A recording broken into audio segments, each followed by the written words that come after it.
Sabda TV. Maka Syekh penulis rahimahullahu ta'ala menyebutkan dalam kitab At-Tauhid agar kita menghindari semua ucapan-ucapan yang mengandung kecacatan di dalam tauhid. Apakah mengurangi tauhid kita atau bahkan menghilangkannya sama sekali. Ini termasuk pelajaran penting yang bisa kita petik dari hadis ini. Hendaklah kita jauhi semua ucapan-ucapan yang dapat mengurangi tauhid kita, apalagi yang dapat menghilangkannya. Maka dari itu hendaklah kita berhati-hati dalam berucap. Di dalam hadis ini juga terkandung pelajaran yang lainnya, yaitu teladan dari Nabi kita, Nabi Muhammad SAW, yang selalu melakukan amar ma'ruf nahi mungkar. Tidaklah beliau mendengarkan ucapan yang mungkar kecuali beliau menegurnya. Tidak beliau diamkan.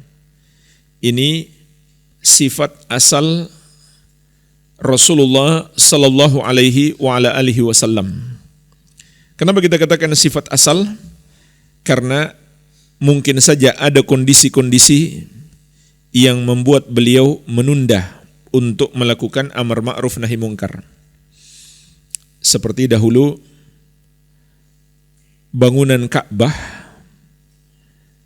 yang dibangun oleh orang-orang musyrik Quraisy itu sudah tidak seperti aslinya.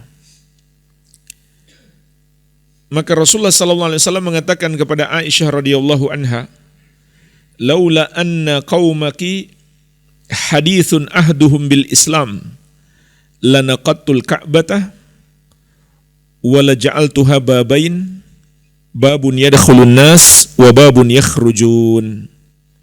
Kalau bukanlah kaummu baru masuk Islam, niscaya aku akan hancurkan Ka'bah. Kemudian aku bangun kembali memiliki dua pintu. Pintu masuk dan pintu keluar.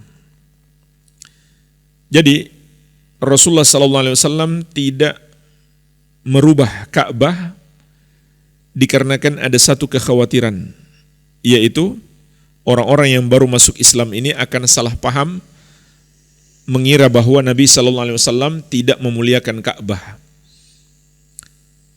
Padahal beliau bermaksud untuk membangun kembali sesuai dengan aslinya, seperti yang dibangun oleh Nabi Ibrahim dan Nabi Ismail alaihima afdhalus salati wassalam.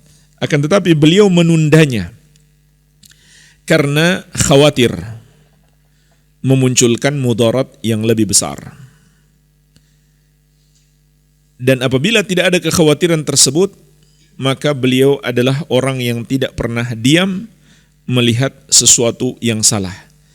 Ini suatu teladan yang patut kita ikuti pada diri Rasulullah sallallahu alaihi wa ala alihi wasallam, dan beliau juga telah bersabda, "Man ra'a minkum munkaran falyughayyirhu biyadihi, fa in lam yastati' fa bilisanihi, fa in lam yastati' fa biqalbihi, wa dzalika adhaful iman." Siapa di antara kalian yang melihat kemungkaran, hendaklah dia rubah dengan tangannya. Kalau dia tidak sanggup, maka dengan lisannya.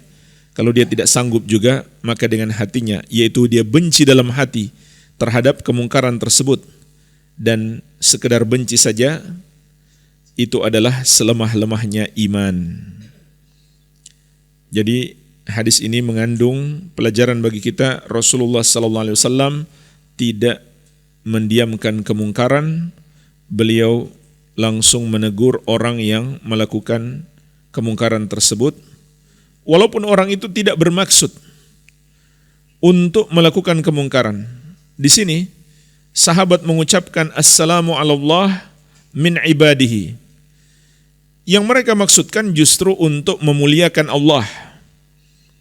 Akan tetapi dalam ucapan tersebut mengandung kemungkaran, sehingga Rasulullah SAW menegur ucapan mereka tersebut. Ya. Kemudian di dalam lafaz yang lain, dalam hadis dengan lafaz yang lain, Rasulullah sallallahu alaihi wasallam atau para sahabat menyebutkan assalamu ala Jibril wa Mikal. Keselamatan atas Jibril dan Mikail. Nah, ucapan seperti ini tidak ditegur oleh Rasulullah sallallahu alaihi wasallam. Karena walaupun mereka malaikat, mereka pun masih membutuhkan Allah Subhanahu wa taala. Sebagaimana mereka membutuhkan doa dari yang lainnya. Jadi yang ditegur oleh Rasulullah sallallahu alaihi wasallam hanyalah ucapan assalamu alallahi. Sedangkan ucapan assalam ala Jibril wa Mikal tidak ditegur oleh beliau karena walaupun mereka malaikat, mereka masih makhluk, mereka masih hamba yang membutuhkan keselamatan dari Allah sebagaimana mereka membutuhkan doa dari makhluk yang lainnya.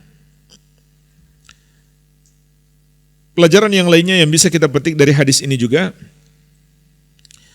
Rasulullah sallallahu alaihi wasallam memberikan contoh kepada kita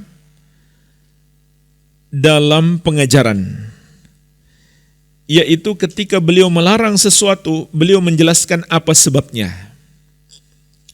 Dan ini membantu orang yang kita larang itu untuk lebih memahami dan lebih mudah meninggalkan apa yang terlarang tersebut. Karena ada penjelasan apa sebabnya, kenapa terlarang. Lihatlah di sini Rasulullah sallallahu alaihi wasallam mengatakan la taqulu assalamu ala Allah, janganlah kalian mengucapkan assalamu ala Allah, keselamatan atas Allah. Lalu beliau jelaskan apa sebabnya. Fa innallaha huwas salam, karena sesungguhnya Allah dialah as-salam. Dialah yang maha selamat, dialah yang memberikan keselamatan kepada hamba-hambanya. Sehingga dia tidak butuh untuk didoakan supaya selamat. Dia sudah maha selamat. Dan dia tidak butuh kepada hamba-hambanya. Sebab dia maha cukup, maha kaya. Sama sekali tidak membutuhkan hamba-hambanya. Jadi beliau jelaskan apa sebabnya. Ini cara yang baik dalam menjelaskan satu kemungkaran, suatu hal yang haram. Apalagi jika hal yang haram itu sudah dilakukan dalam waktu yang lama sehingga berat bagi seseorang untuk meninggalkannya.